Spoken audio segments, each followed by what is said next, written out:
Hello বন্ধুরা, কেমন আছো তোমরা সবাই? আশা করি সবাই অনেক ভালো আছো। আমিও আলহামদুলিল্লাহ ভালো আছি। তো আজকে তোমাদের জন্য একটা ছোট্ট ব্লগ নিয়ে এসেছি। আশা করি এটা তোমাদের উপকারে আসবে। তো চলো শুরু করা যাক। তো আজ আমি এখানে স্কিন টেস্ট করতে এসেছি। কারণ আগে তো ছোট ছিলাম, তাই যে কোনো ক্রিম ইউজ করতে পারতাম।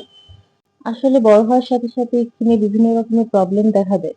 তাই আমাদের স্কিন টাইপটা জেনে আমি মনে করি প্রোডাক্ট কেনা ভালো। আমি আগে কখনো আসিনি, তবে এটা আমার ফার্স্ট টাইম। আমি আগে জানতাম যে আমার কম্বিনেশন স্কিন, কিন্তু এখানে আসার পর জানতে পারলাম যে আমার আসলে অয়েলি স্কিন। এখন হয়তোবা প্রোডাক্ট গুলো ইউজ করার পর আমার মুখে নানা ধরনের পিম্পল একনি উঠতে পারতো। তখন আমি দোষিতাম প্রোডাক্টে, কিন্তু আসলে আমাদের স্কিন বুঝেই প্রোডাক্ট কেনা উচিত। এই যে আপুটা অনেক ভালো, আমাকে অনেক সুন্দর সুন্দর পরামর্শ দিয়েছে, আমার আসলেই ভালো লেগেছে। স্কিন টেস্ট করার পর দেখা গেল আমার স্কিন আসলে কোনো ধরনের প্রবলেম নেই, তাই আমাকে বেশি প্রোডাক্ট সাজেস্ট করা হয়নি। শুধু ক্লিনজার আর একটা ময়শ্চারাইজার দিয়েছি। আর যদি রোদে বের হই তাহলে সানস্ক্রিন। বন্ধুরা, তোমরাও চাইলে প্রোডাক্ট কেনার আগে স্কিন টেস্টটা করে নিও।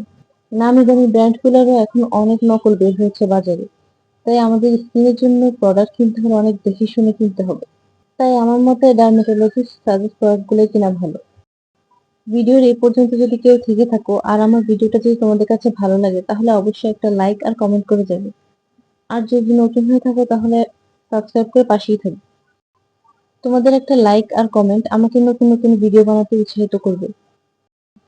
এই তো আমাকে যা যা সাজেস্ট করা হয়েছিল আমি তা কিনে নিয়েছি। আসলে আগেকার দিনে মানুষের স্কিন অনেক ভালো ছিল।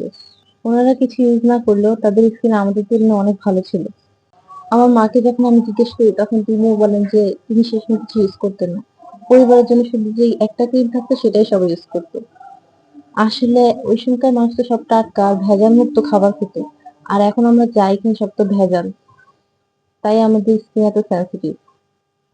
আজ এ পর্যন্তই। দেখা হবে নেক্সট ভিডিওতে। ততক্ষণ পর্যন্ত সবাই ভালো থেকো, সুস্থ থেকো আর আমার জন্য দোয়া করো। আল্লাহ হাফিজ।